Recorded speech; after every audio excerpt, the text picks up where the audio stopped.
पुराने जमाने की बात है। एक ताजिर था जो शहर से दूर एक गांव में रहता था। वो तिजारत के लिए रोजाना शहर जाता और मुख्तलिफ अशिया की खरीदो फरोख्त किया करता।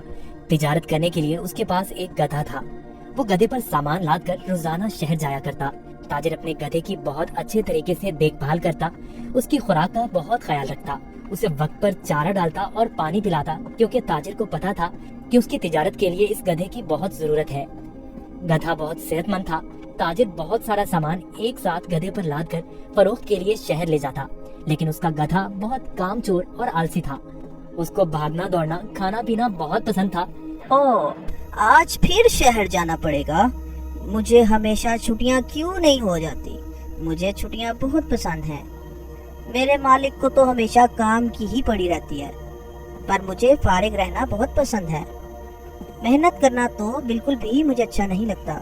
ताजिर अपने गधे पर सारा सामान लाद कर शहर ले जाता और ताजिर को शहर जाने के लिए एक नदी को पार करना पड़ता था। शहर जाकर वो सारा सामान बेच देता। ताजिर को हर रोज बाजार की मांग के मुताबिक अशिया की तिजारत करनी पड़ती थी। कभी कपास तो कभी नमक, कभी सब्जियां तो कभी फल। ताजिर को पता लगा कि बाजार में नमक की मांग बहुत बढ़ गई है। ठीक है, मैं बहुत जल्दी नमक लेकर आ जाऊंगा। उसने अपने गधे पर 4 बोरियां नमक की ला दी और उसको मालूम हो गया कि 4 बोरियों का वजन काफी ज्यादा है। ओहो, मेरा गधा इतना वजन नहीं उठा सकता। इसका वजन थोड़ा कम करना पड़ेगा, यही ठीक रहेगा। उसने गधे की पीठ से एक बोरी उतार दी, फिर भी गधा आगे जाने के लिए तैयार नहीं था। ताजिर को अपने गधे का तो बहुत ख्याल था, पर उसको अपने गधे का पता था कि वो बहुत कामचोर और आलसी है। उसने एक छड़ी गधे की पीठ पर मारी और उसे बाजार में जाने की कोशिश करने लगा।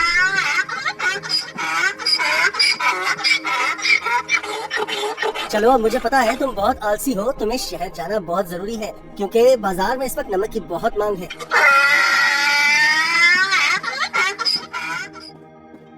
ताजिर ने सारा नमक फरोख्त कर दिया। ओहो, सच में बाजार में नमक की बहुत मांग है। ताजिर ने फिर रोज की तरह शहर में नमक फरोख्त करना शुरू कर दिया। गधे पर कभी 3 तो कभी 4 बोरियां लाद कर बाजार जाना पड़ता था, जिसकी वजह से गधा नाखुश था। पर वापसी पर गधा बिल्कुल खाली आता और बहुत खुश होता। रोज की तरह ताजिर ने फिर से 4 बोरी गधे के पेट पर लादी और शहर की तरफ निकल पड़ा। जब वो नदी के पास पहुंचा तो उसे पानी ज्यादा नजर आया। हमें बहुत ध्यान से आहिस्ता आहिस्ता चलना होगा ताकि हम पानी में कहीं गिर न जाएं। जैसे ही उन्होंने आधी नदी पार की, अचानक गधे का पाँव एक बड़े पत्थर से लगा और गधा फिसल गया और पानी में बैठ गया। ओहो, तुमने ये क्या किया? बोरियां तो अभी भी मेरी पीठ पर हैं, लेकिन मुझे इतना वजन महसूस नहीं हो रहा। ये एक जादुई नदी है। गधा इस बात से हैरान था कि नदी में फिसलने की वजह से उन बोरियों का सारा नमक नदी में घुल गया था और बोरियों में से नमक खत्म हो चुका था। इसकी वजह से गधे को वजन महसूस नहीं हो रहा था, क्योंकि बोरियों में नमक बचा ही नहीं था, सब खत्म हो चुका था। ओहो, मेरी सारी मेहनत जाया हो गई। मैं शहर जाकर क्या करूँगा? सारा नमक तो बह गया है।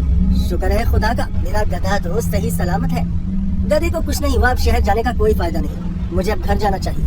वाह, कोई वजन भी नहीं और काम भी नहीं। ये तो कमाल की नदी है। फिर अगले दिन ताजिर ने 4 बोरियां गधे की पीठ पर लाद दी और शहर की तरफ निकल पड़ा।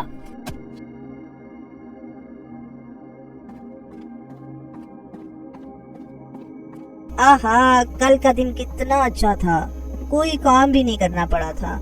आज मुझे फिर काम करना पड़ रहा है। ठीक है, आज फिर से मैं आलसीपन दिखाता हूँ और अपना वजन कम करता हूँ। फिर तो मैं नदी से ही घर वापस जा सकता हूँ, कल की तरह। वो एक जादुई नदी है जो मेरा वजन कम कर देती है। वो कल की तरह आज भी मेरी मदद करेगी। ताजिर उस दिन गधे की चालाकी से बिल्कुल बेखबर था। रोज की तरह ताजिर अपने गधे के साथ इस नदी के पास पहुंचा तो गधा ताजिर से पहले ही इस नदी की तरफ जाने लगा। ताजिर ने उसे रोका। रुको रुको। गधा फिर से नदी में फिसल गया जहाँ वो पहली बार फिसला था। ओहो, तुमने क्या किया? काहे गधे, जल्दी से बाहर आओ। लेकिन बहुत देर हो चुकी थी। बोरियों का सारा नमक नदी में घुल गया। गधे को अब कोई वजन महसूस नहीं हो रहा था। वाह, ये हुई ना बात। कोई वजन भी नहीं और काम भी नहीं। ये दोबारा कैसे? जरा सोचता हूँ, ये जानबूझकर मेरे साथ कहीं चालाकी तो नहीं कर रहा। ओह, काहिल गधे, मैंने तुम्हारा इतना ख्याल रखा और तुमने मेरे साथ क्या किया? इसे घर वापस ले जाता हूँ। मुझे पता है, अब देखो मैं तुम्हें कैसे सबक सिखाता हूँ। गधे ने सोचा, मैंने काम चोरी का ये अच्छा तरीका ढूंढा है, पर ताजिर का तो आज कुछ और ही जहन था। अगले रोज ताजिर ने गधे की पीठ पर 6 बोरियां रुई की लाद दी, लेकिन गधे को थोड़ा सा भी वजन महसूस न हुआ। ओहो, इतनी ज्यादा बोरियां? कोई मसला ही नहीं। शहर तक जाना किसने है? इस जादुई नदी तक तो जाना है बस। और वो शहर की तरफ जाने लगे। जब वो नदी के पास पहुंचे तो अचानक से गधा नदी पार करने लगा और उसी जगह पर फिसला जहां वो पहले फिसलता था। ताजिर बाहर खड़ा होकर ये सब मंजर देख रहा था। ओहो, ये मेरी पीठ पर इतना वजन कहाँ से आ गया?